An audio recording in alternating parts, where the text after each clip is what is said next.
afternoon, ladies and gentlemen, and thank you for the opportunity to come and speak to you today.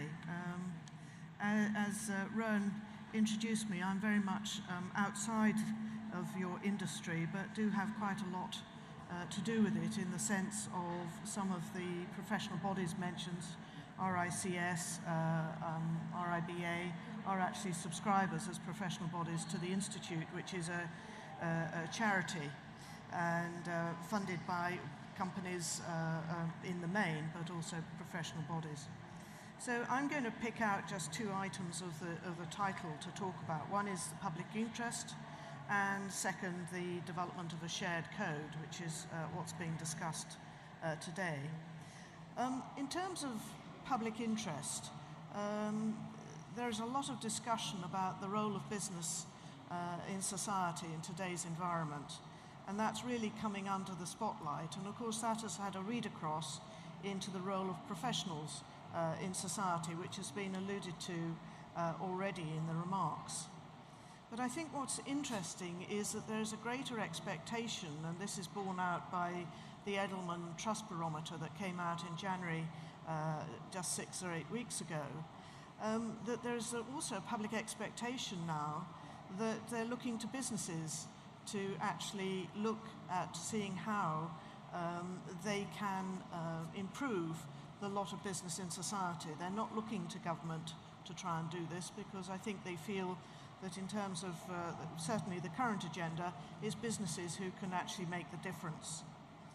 And how they can make a difference when you're talking about public interest is to demonstrate that businesses, professionals, are actually acting with purpose and are acting to a set of values. It's actually at the end of the day how you do your business, how you as a professional behave, and how collectively within the firm that you're working for you will behave and do the business. And that does need to be based on some key words: mutual respect, mutual benefit, often lost in the environment, that you need a willing customer and a willing supplier. Fairness, integrity, openness, a whole range of different words come up in building this collective about in the public interest. Because this lack of trust, or rather perhaps, we talk about lack of trust, but perhaps another way of looking at it is a suspicion that there is out there about the motives of elites, big business corporations, politicians and so forth. So they need to demonstrate that they are actually trustworthy. And these issues coming together is what actually combines to make the public interest, to give it some sort of semblance of understanding as to what we're talking about.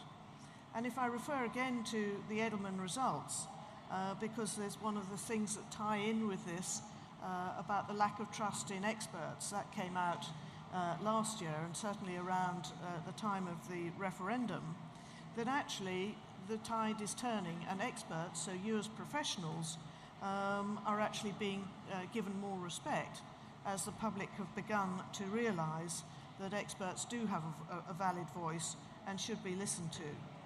So it's these things, as I say, coming together that actually combine to make public interest and give it some meaning.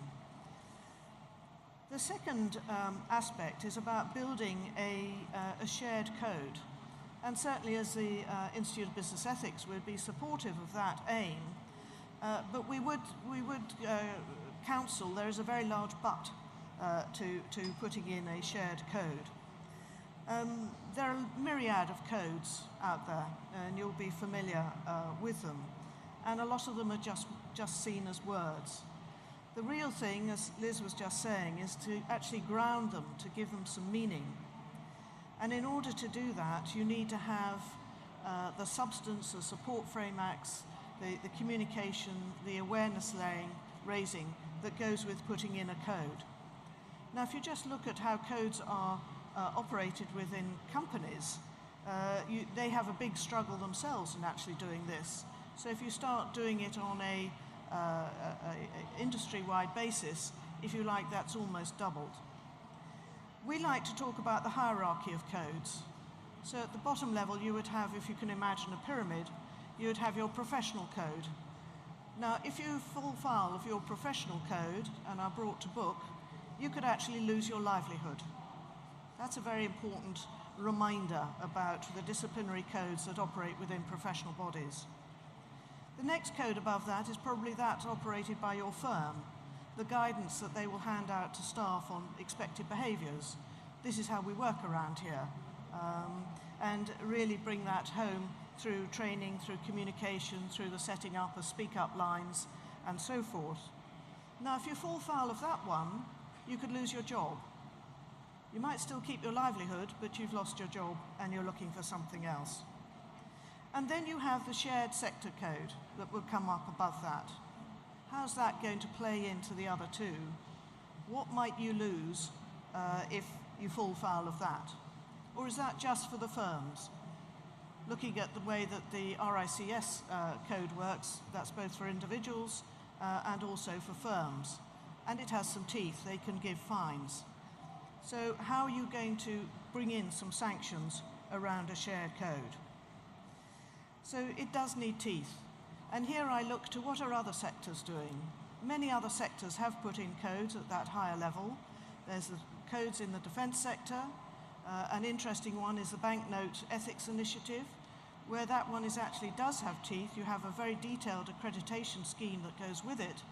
And central banks are now even getting to the stage of saying that firms cannot tender for banknote contracts unless that they are accredited by the Banknote Ethics Initiative. Now that's going a long way, and you might not wish to go that far, but certainly it's something to think about if you're setting up a pan-industry code. But in summary, I would say that we as individuals, we all have a responsibility, which Paul was also alluding to, in our day-to-day roles to act in the public interest, everything that we do, because we're part of the public, but in terms of trying to achieve that greater good. And codes, they're necessary, but they are not sufficient, which is a very important element to remember, used as guidance, based on principles, with values, and with some sanctions too, possibly. They're a good way forward, but they need to, for their success, to demonstrate a clarity of purpose. Thank you.